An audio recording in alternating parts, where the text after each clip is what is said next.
So, the best process to access our intuition and really listen carefully with our intuitive ears is to get ourselves and our self talk out of the way, turn down our distractions, and be able to access a fairly neutral state. So, these are the techniques I've taught my salespeople at work based on my work as an intuitive to teach them how to be intuitive when they're listening to their clients. But this is important when we listen to anybody, to hear between the lines, to hear what your friend is saying, to hear what your spouse really means, to hear what the client really wants. It's not about you, it's about them. To even hear yourself appropriately. Sometimes we don't listen to ourselves very well. So the first thing we're going to talk about and practice is how to turn down the distractions. The very, very best way to turn down distractions in your mind is a very general practice of meditation. And I'm intuitive enough to hear several of you going, oh, but I don't have time to meditate. One of those people is me. But one thing I've discovered about meditation is it's not how much you do, it's how frequently you do it and how consistently you meditate. I read somewhere um, in a book by an MD, I can't remember the name of the MD, but it was a psychologist who said that there is proof that 3 minutes of meditation, from studies they've done on people who meditate, 3 minutes of meditation gives you the physical benefits of meditating. So that's all it really takes. So what is meditation? Meditation is just getting still, and we'll start doing that right now. Take a nice deep breath in and let it find its way out of your lungs.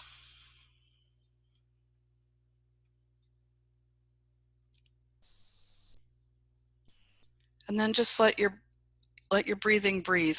Let your lungs breathe in and out, just whatever way they want to.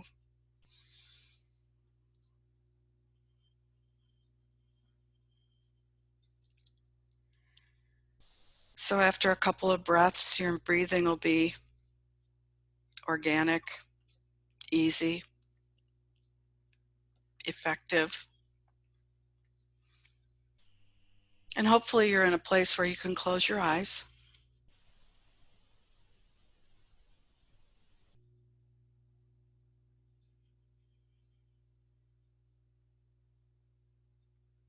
And just notice what you notice.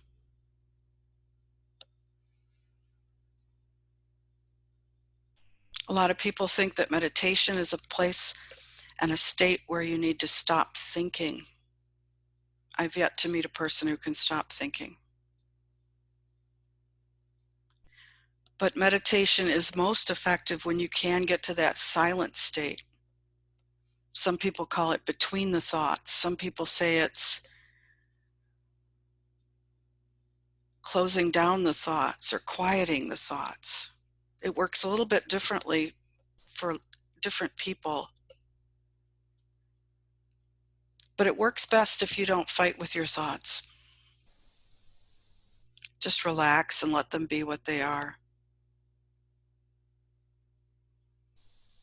If you have voices in your head, as most of us do, if that's the primary noise that goes on, if you have music playing,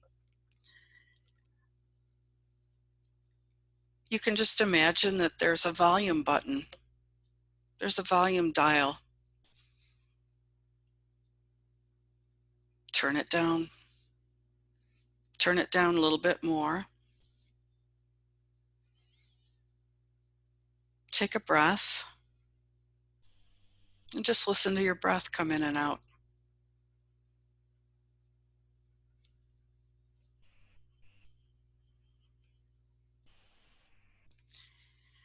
If you see mental pictures in your head,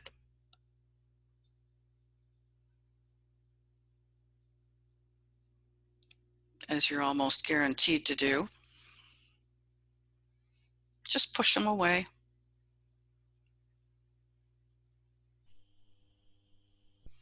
If there's somebody in your mind standing around, doing something, talking to you, trying to get your attention, just escort them farther away.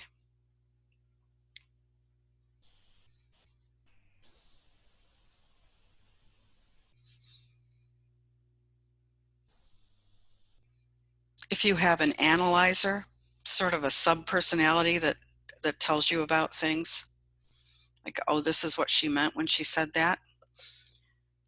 This is what's happening. Oh, you know, it must be snowing outside. Oh, I think it's really cold. Oh, why did she say that? I like to ask that sub-personality of mine to go sit in a chair, the back of the room, take notes, tell me about it later. Most of us have been through school systems that taught us to analyze everything. That's fine. Go analyze everything we do here and tell me about it later. But don't talk to me while I'm meditating.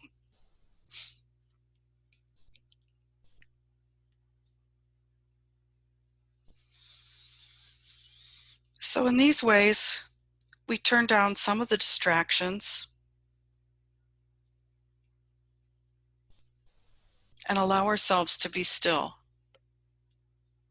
And as still as you are right now is probably about as still as you need to be.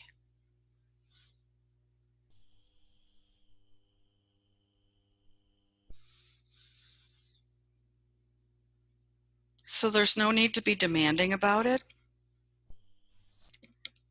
Just turn down the distractions and enjoy the peace that you have accomplished so far.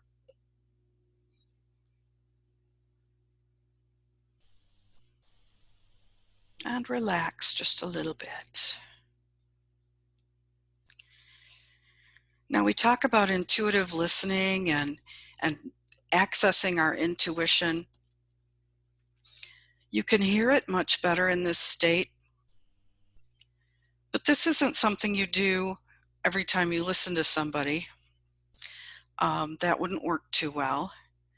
But if you make a practice of it, that 3 minutes a day will help you to turn down the distractions whenever you choose to and listen in a different way, listen to a different sort of information.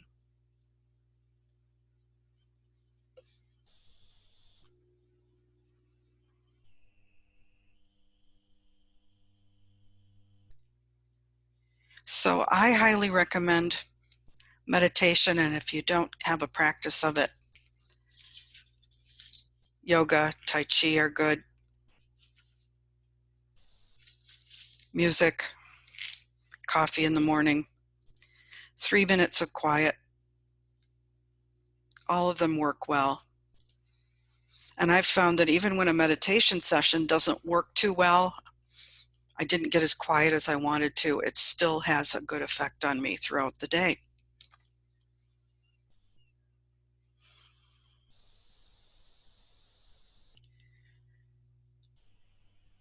So when it comes time to listen, when it comes time to access your intuition,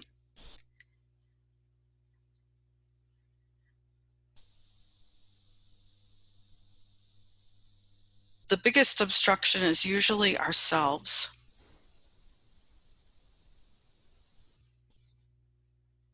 So we need to get ourself and our self-talk out of the way.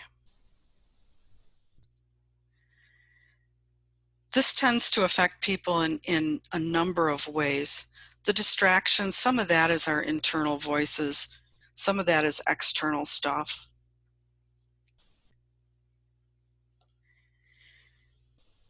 But there are other things going on that affect what we hear.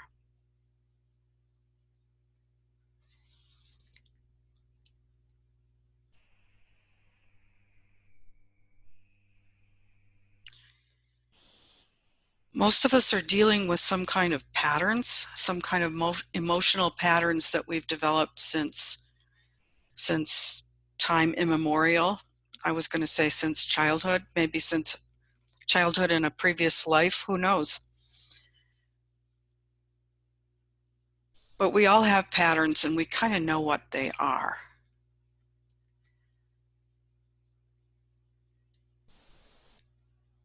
I know I tend to hear problems where there aren't any problems. Oh, you're coming over at 8 o'clock? How are we ever going to get to that meeting on time? So when I hear myself saying things like that and thinking things like that, I know that's my pattern. Whatever patterns you have, they may arise when you get quiet.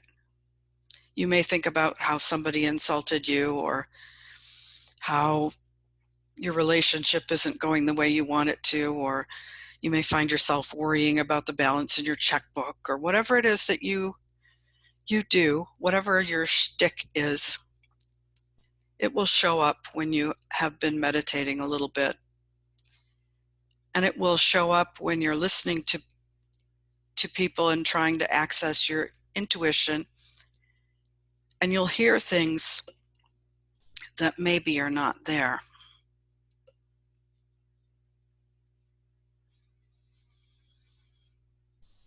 So when something like that comes up,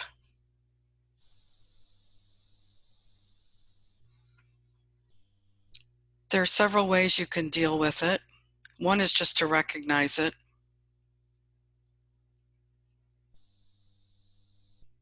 Another is to ask, is that true? Is that true?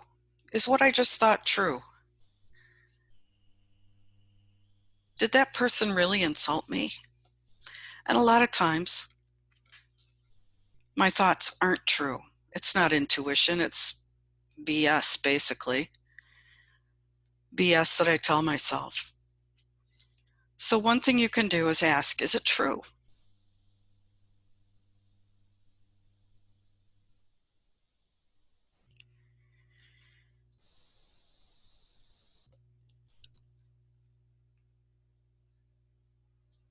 If you're an empath, you'll tend to feel everybody's feelings all the time.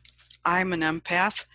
I used to find it painful to go to work because everybody's worries would be mine, everybody's anger would be mine, and I would wonder where these feelings were coming from. I sometimes thought I was crazy until I realized that's not even me. We take things in through our energy system all the time, and we feel what other people are feeling. We have receptors in our brain that help us tune into other people, and they're really useful for intuition, but that's not the intuition we're going for. We don't want to pick up our neighbor's fear. We don't want to pick up our uncle's anger. We want to be more neutral than that. One of the easiest things to do is just put your hand on your belly. And you don't have to do it for very long. You put your hand on your belly for just a minute, and it stops your third chakra from taking in those feelings. And because those feelings are kind of fear-based, our reaction to them is, oh, I need to pay attention to this because it's a threat. But these things are rarely threats in our day-to-day life. If you're in a real fearful situation, you probably shouldn't be trying to access your intuition. It will show up for you all by itself. So put your hand on your belly and notice how comforting that is.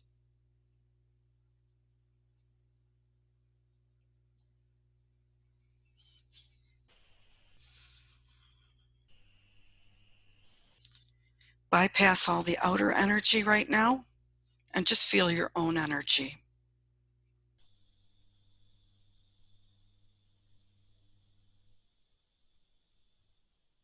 Another thing you can do is connect your head and your heart. So you listen with both. So just imagine your heart in your chest like a lotus flower, and it opens up very gently and easily.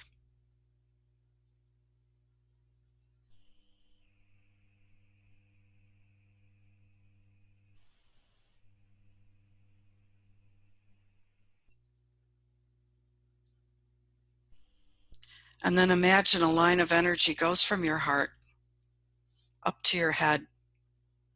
And when I say head, I mean the space in the middle of your head behind your eyebrows, behind your third eye. And just see the energy flowing between your heart and your head.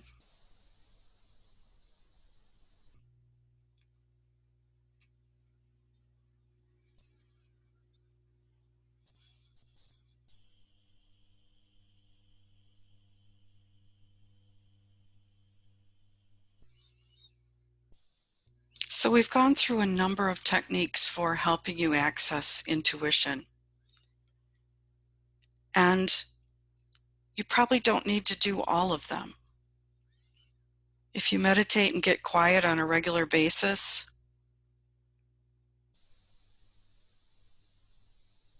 you probably only need to deal with whatever it is that gets in the way of your intuitive listening.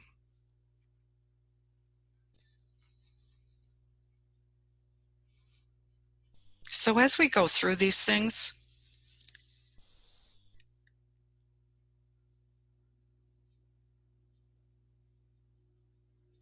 you may be in an altered state of consciousness.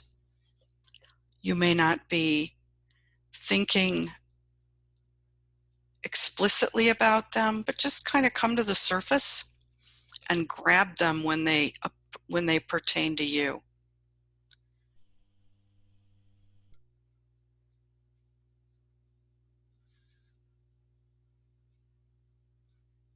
So you may think, oh, I need to push pictures away. I have a really active movie going on in my mind. I need to push it away. Or maybe you don't see in pictures. Maybe you need to turn down the volume on your internal music or the conversation that goes on in your mind. Maybe you like to analyze things a lot.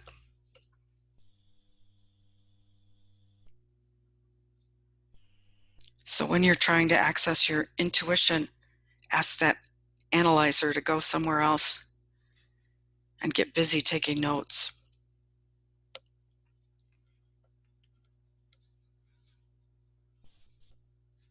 Maybe you have patterns that get in the way. Maybe you don't.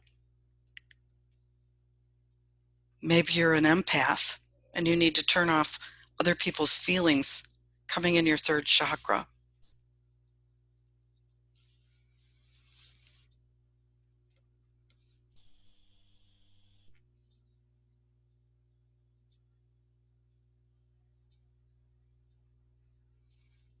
Whatever it is, your intuition will benefit from a regular meditation practice followed by a daily practice of whatever you need to do to get yourself out of the way.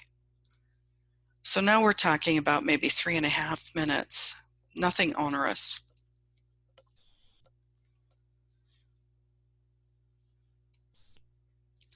One of the things that I've learned from my intuitive practice is to get neutral.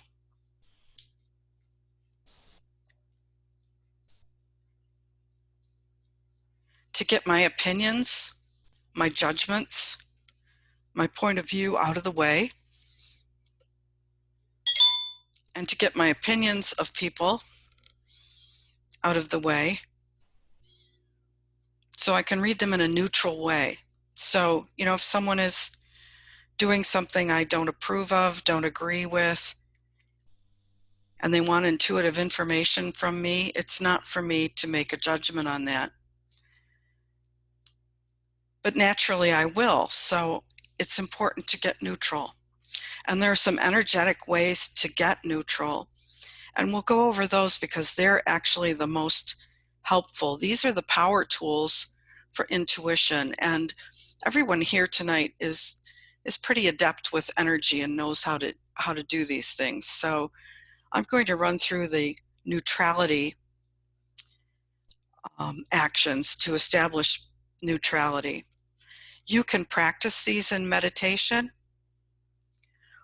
or you can practice these before you're going to be in a session of listening, before you're going to meet with somebody and have an important conversation.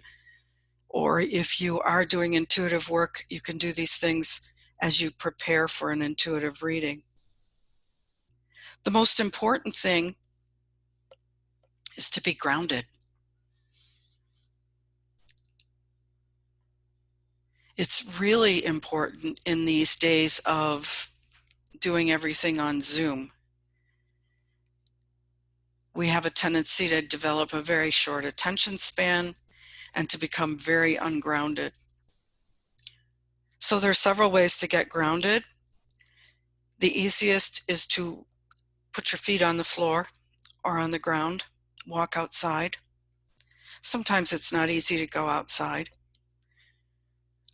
I use an energetic practice in which I ground from my tailbone down to the very center of the earth. So just imagine a gold line of energy that comes from your tailbone straight down into the center of the earth.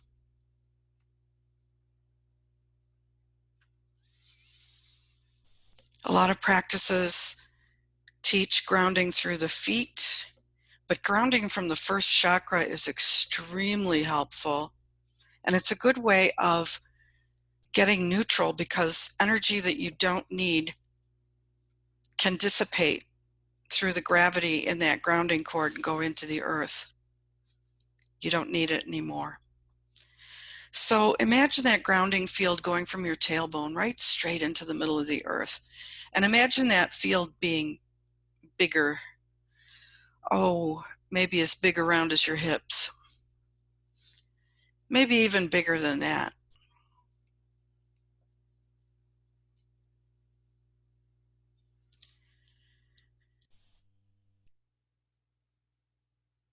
This should leave you feeling very stable and supported.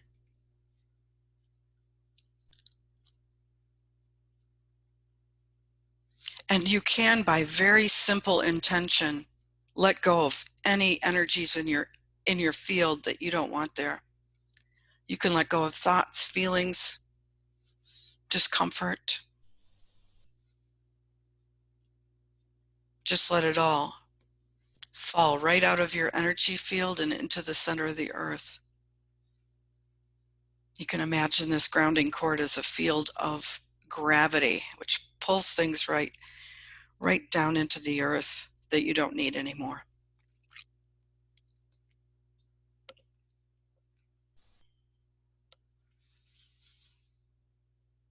Then, to work with your chakras and get them set for neutrality, you can start out by putting your hand on your heart, or just imagining your heart and seeing that heart center open like a flower.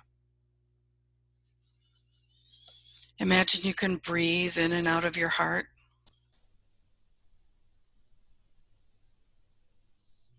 The heart has neurons in it just like the brain. It's part of our thinking. We don't engage it as much as we should. So engage your heart now.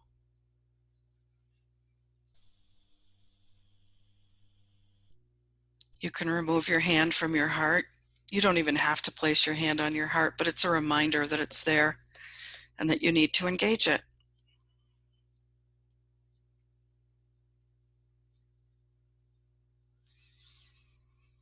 Then you can imagine your second chakra, which is below your belly button, and your third chakra, which is above your belly button, and close those.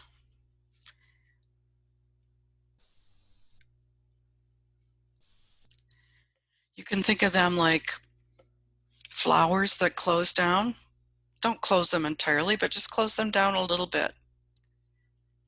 If you want to be intuitive and you want to be neutral, you probably want to shut out a little bit of emotional energy. You probably want to shut out sexual and tribal energy too. So close those down. And then focus on your crown chakra, which is on the top of your head and looks like a crown. And see it at a gold color, a nice neutral gold color.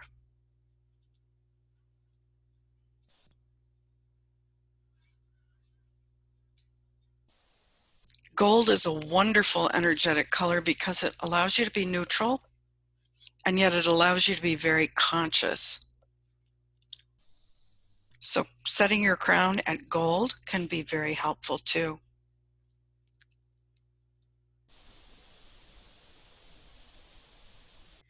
I like to see my crown chakra. I get kind of silly, so I don't get bored when I'm doing intuitive stuff, but I like to see my crown chakra as sort of a gold version of Glenda the Good Witch's crown. Big, shiny, beautiful, and neutral.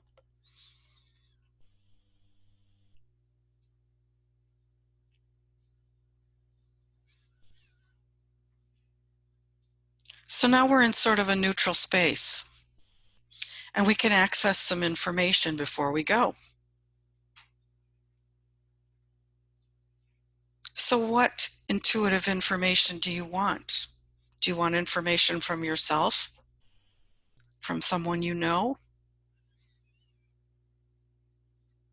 From your spiritual guidance? Do you want an answer to a question?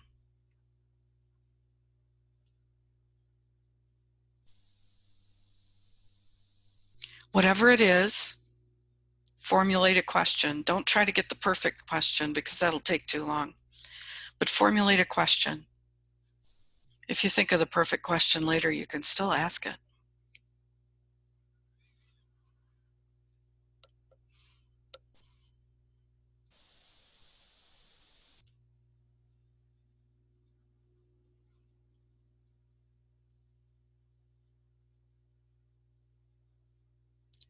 And just listen. Do you get a sense of the answer?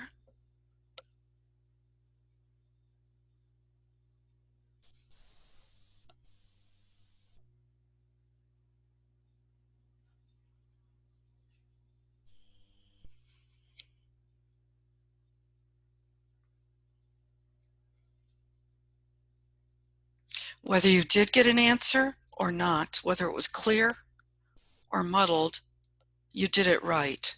I promise you. You may have to ask again.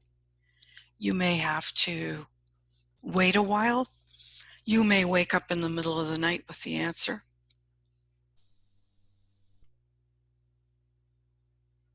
And you'll notice that in all these different practices, there was no place where we checked our brain at the door.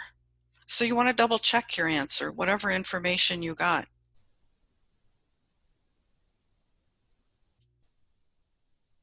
Is this true? Is what I heard true?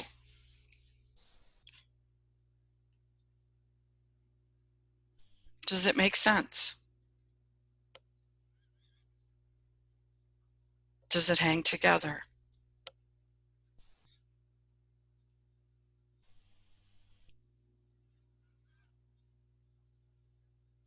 If the answer sounds like an authority figure,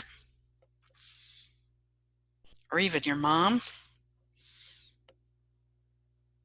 you might want to get quiet and ask again. If it sounds like your patterns, the things you habitually think, you may want to ask again.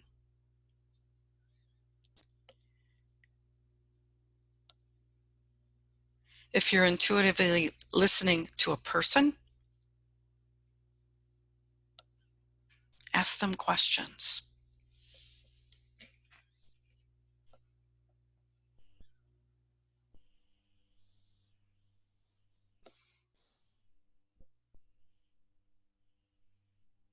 At this point, wiggle your fingers and your toes. Stretch your spine a little bit. Maybe move your body around.